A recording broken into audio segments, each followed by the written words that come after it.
What's up, Fight Family? This is Contemplate Boxing. I want to talk a little bit and reflect a little bit on last night's main event. Of course, I'm talking about the main card to the DAZN fight between Mikey Garcia and Jesse Vargas. Very entertaining card altogether. Definitely enjoyed the entire fight card. Martinez, he definitely did his thing against somebody that was very game. We got to see Roman Chocolatito Gonzalez, once again win a world championship. Kind of had my doubts as to whether or not he would actually be able to do that and pull that off. Definitely did it against, good opponent, good champion in Cal Yafai. Was definitely impressed at how Chocolatito looked. But what I really want to actually discuss for this evening, I want to talk about, again, Mikey Garcia versus Jesse Vargas. Now this is, or this was rather, Mikey Garcia's second fight in the welterweight division. We know how his first attempt went. He went against probably the best welterweight, current unified welterweight champion, Errol the Spence Jr., Mr. Man Down. And that did not go well. Mikey Garcia seemed to go into that fight all the confidence in the world, and Errol Spence Jr. completely just dominated that entire fight. It wasn't even competitive. And it made perhaps all of us, I know it definitely made me at least think, hey, Mikey Garcia, you really should not be in this weight division. That's not to say that weight was the only factor of Mikey Garcia losing to Errol Spence Jr. because, in my eyes, Mikey Garcia was just completely outclassed. If they happened to be the same weight naturally, I think that fight probably would have played out the same way. But that's neither here nor there at this point. In either case, I really questioned whether or not Mikey Garcia could continue to compete at the top levels, at the upper echelons in the 147-pound division. I still do have some of those concerns, and I'll tell you why. Now, in regards to Mikey Garcia and Jesse Vargas, very entertaining fight, very close fight, as a matter of fact. At least on my scorecard, I think I actually scored it 114 to 113, going Mikey Garcia's way. Very close fight. My scorecard, whenever I look at my notes here, I believe I scored the first 4 rounds for Jesse Vargas, then rounds, what's that, 5, 6, 7, 8, 9, and 10 for Mikey Garcia, and I scored rounds 11 and 12 for Jesse Vargas. We do see, of course, Mikey Garcia was able to score a knockdown. Had Jesse Vargas, hurt pretty well from a straight right hand. In those first 4 rounds, actually, what we saw is that Jesse Vargas, he was actually doing pretty well. He was able to use his jab up and down on the body to some pretty good effect. Excuse me. And he also even was able to utilize a pretty good left hook. But I think I saw right around round 3, you could see Mikey Garcia kind of start to adapt to that left hook that Jesse Vargas was throwing. And then after about round 4, for the most part, he was able to block that left hook and pick it off. The thing that Jesse Vargas was not able to adapt to was the straight right hand that Mikey Garcia was actually throwing. He was actually throwing a 1-2, and Mikey Garcia is very known to throw a very good 1-2. What I saw kind of happening was that, of course, Mikey Garcia, he was leading Jesse Vargas with the jab, and Jesse Vargas, he was leaning into the same direction every time. He would kind of lean over to his right in order to try to avoid, and Mikey Garcia was right there with the 2, with the straight right hand. He knew exactly where Jesse Vargas' head was going to be, and it came to a point where it seemed like he wasn't really missing all that much with that straight right hand, and that's the thing that actually seemed to hurt Jesse Vargas each and every time, and did eventually drop him to give Mikey Garcia a 10-8 round. And of course, later on, Mikey Garcia had hurt Jesse Vargas multiple other times with that same punch, with the straight right hand. Now here's a little bit where my concern is when it comes to Mikey Garcia competing at the welterweight division or continuing to compete at welterweight. Yes, last night was a good fight. Yes, it was a competitive fight against Jesse Vargas. And yes, both warriors put on a phenomenal show. They put on a great show for all the fans in Frisco, Texas.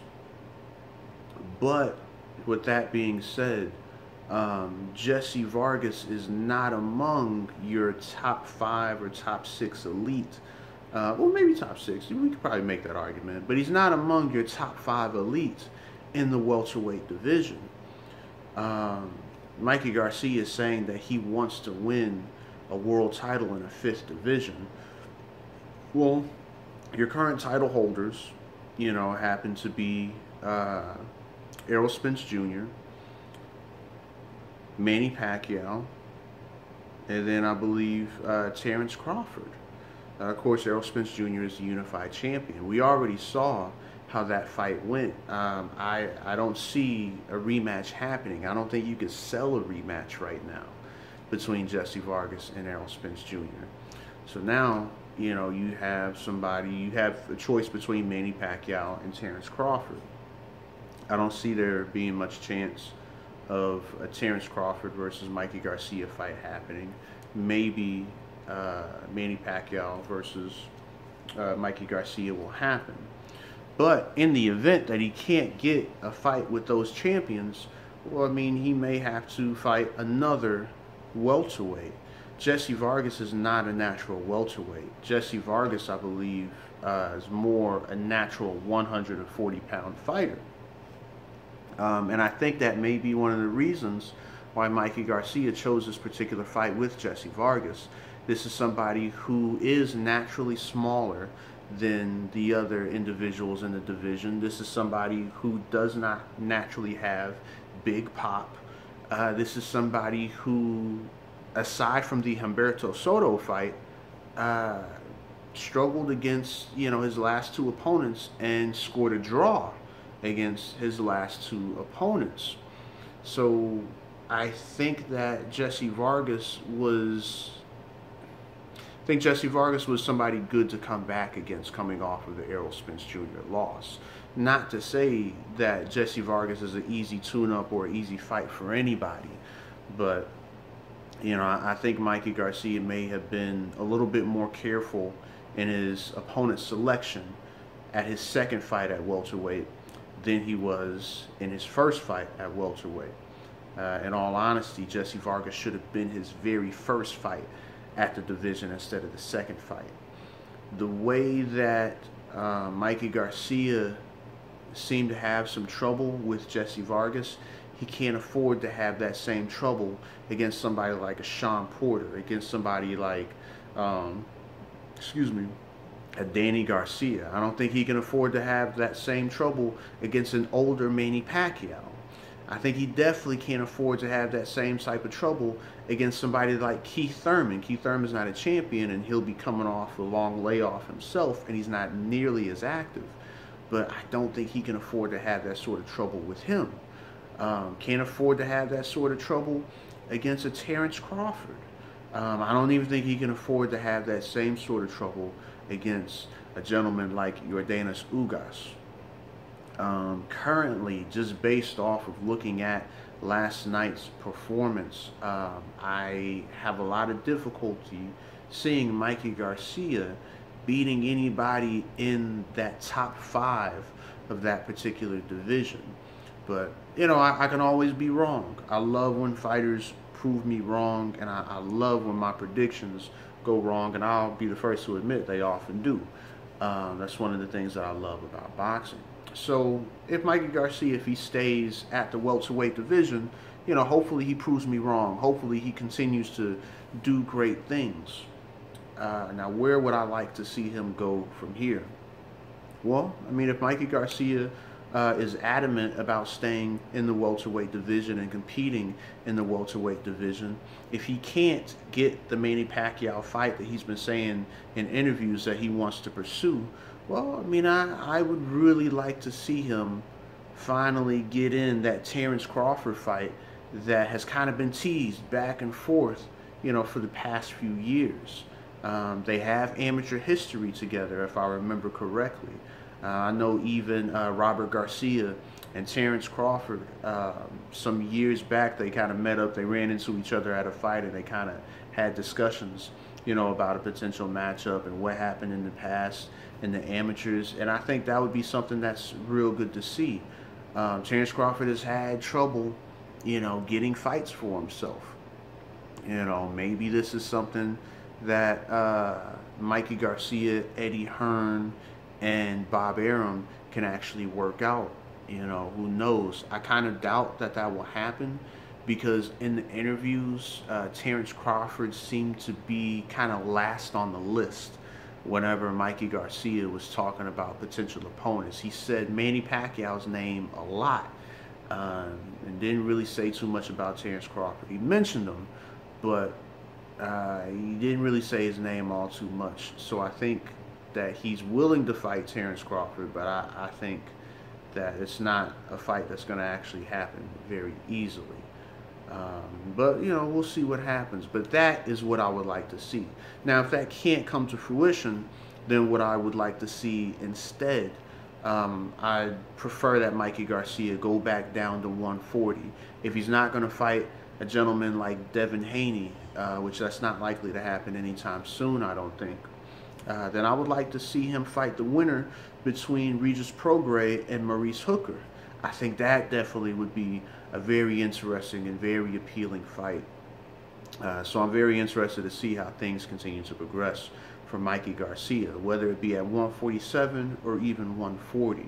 Now, on the flip side of that, for Jesse Vargas is in a interesting position, because let's see, he has suffered the recent loss against Mikey Garcia.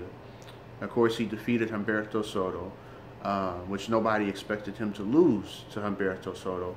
And then he had 2 draws prior to that. So the last few years haven't been kind to Jesse Vargas in a competitive standpoint. Jesse Vargas needs to stack some wins. He definitely needs that. So I'm curious how things are going to move for Jesse Vargas. I like Jesse Vargas. I'm definitely a fan of him. I like to see him perform.